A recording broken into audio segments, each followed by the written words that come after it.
বিভিন্ন অপবাদ দেওয়া হয়। আপনারা জানেন যে ভবিষ্যতে আমি আপনাদের এখানে ডাক্তার নেতৃবৃন্দ আছে, আমরা আপনাদের কাছে আমার ছেলে হত্যার বিচার এখনো পাইনি।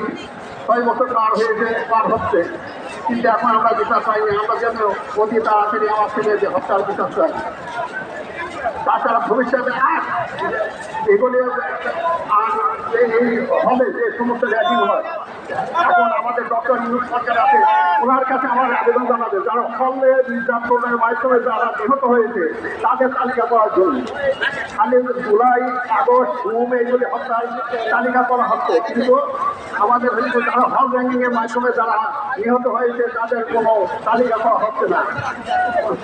বর্তমান সরকারকে আমরা আবেদন জানাই যে একটা তালিকা তৈরি করা হয়, আর আমাদের দেশে একটা গণতান্ত্রিক সরকার যাতে প্রতিষ্ঠিত হয় এবং শহীদের রক্ত যাতে ভবিষ্যতে ভেতরে না যায় সেই আশাবাদ ব্যক্ত করে আমি আমার বক্তব্য শেষ করছি। আপনারা অনেক যে সম্মানিত উপস্থিতি, আমাদের এই মঞ্চে আজকে শহীদ পরিবার অনেক সদস্য এসেছেন।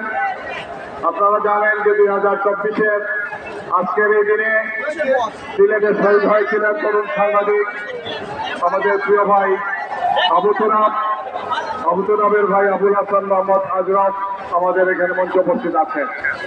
এরপর যে আমি চট্টগ্রামে 16 জুলাই 2024-এ শহীদ হয়েছিলেন আমাদের ছোট ভাই শহীদ ফয়সাল আহমদ শান্ত, তার সম্মানিত পিতা এখানে আছেন জনাব জাকির হোসাইন সাহেব। আমি শহীদ শান্তের সম্মানিত পিতা জনাব জাকির হোসাইনকে মঞ্চে এসে তার মূল্যবান বক্তব্য দেওয়ার জন্য অনুরোধ করছি। জনাব জাকির হোসাইন।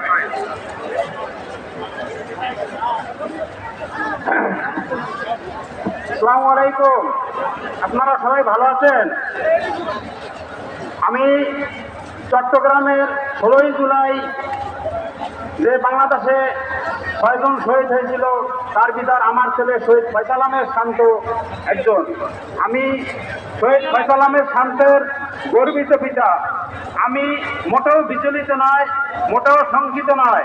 আমি আমার সন্তান শহীদ হয়েছে সেজন্য আমি গর্ববোধ করতেছি এবং আমি আপনাদের কাছে দোয়া চাইতেছি আমার সন্তান শহীদ ফয়সাল আহমেদ শান্ত সহ আরও যারা শহীদ হয়েছেন তাদের জন্য আপনারা সবাই দোয়া করবেন। এবং আমি আরও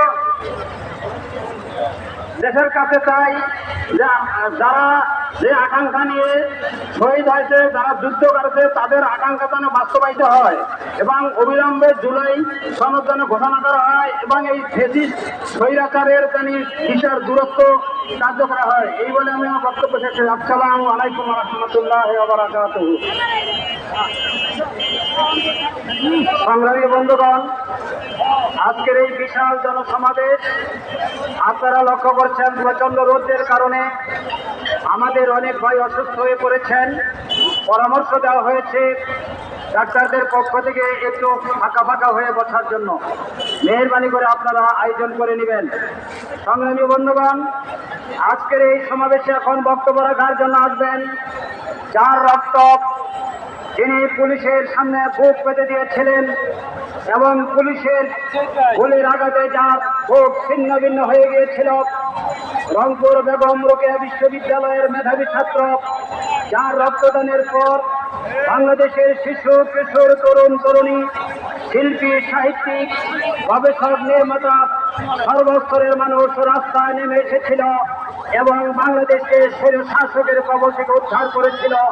সেই শাহাদাত বরণকারী জনাব শহীদ আবু সাইদের বড় ভাই জনাব মোহাম্মদ রমজান আলী, জনাব মোহাম্মদ রমজান আলী।